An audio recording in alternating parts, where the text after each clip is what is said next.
Welcome to the show, everybody. It's the Crypto Lark, bringing you your daily dose of news from cryptocurrency land. Before we get into that, a quick reminder, this is, of course, not professional financial advice. This is just a dude talking about cryptocurrencies on the internet. Let's get into it, guys.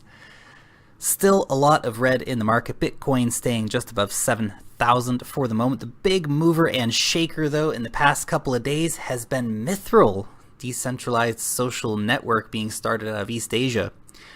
Up at 45 cents at the moment. 7 days ago it was only around 8 cents. It has already peaked out over 84 cents. Very interesting. One to keep an eye on if you haven't looked at it yet. Of course, with that kind of growth, you know what they say, what comes up must come down.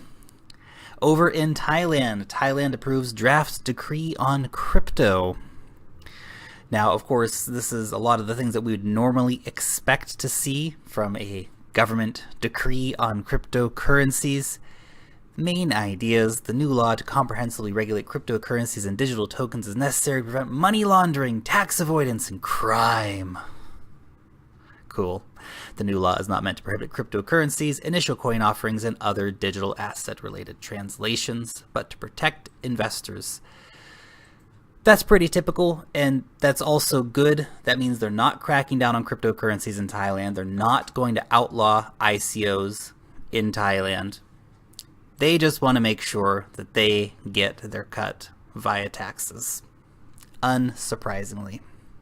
Over in China, Chinese investors use WeChat brokers to bypass ICO ban because the internet is a thing, and it seems that the centralized government in China seems not to have really fully understood how much people really want to be involved in cryptocurrencies and see the potential growth in profitability of ICOs, and of course they were going to use the internet to get around these things. It's only logical. The guys over at Intel released patent for new cryptocurrency mining accelerator. That's pretty exciting, from a very reputable company as well, which is always good to see. MailChimp bans cryptocurrency ads following Twitter, Facebook, and Google. I guess that's relevant to some people. Cool. They don't want, of course, bulk mailings to be going out, advertising ICOs, for example, and they're going to be banning those accounts.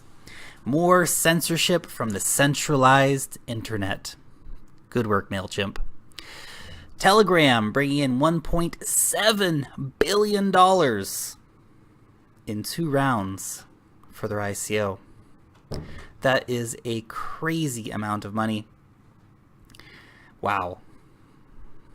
So much money being spent on ICOs these days, guys. 2 more Japanese Bitcoin exchanges will shut down. This is, of course, a continuation of Japanese regulators placing increasing scrutiny on cryptocurrency exchanges in Japan. Unfortunate to see some shutdowns, but of course those who will remain compliant will succeed. Those who are kind of shady or dodgy will have no place in Japan. Tomo Chain Binkabi partnership announcement. Now, Binkabi is a financial technology company. They want to bring smart bartering to the blockchain, enabling direct, secure, low-cost, cross-border physical commodity trading with reduced reliance in US dollars.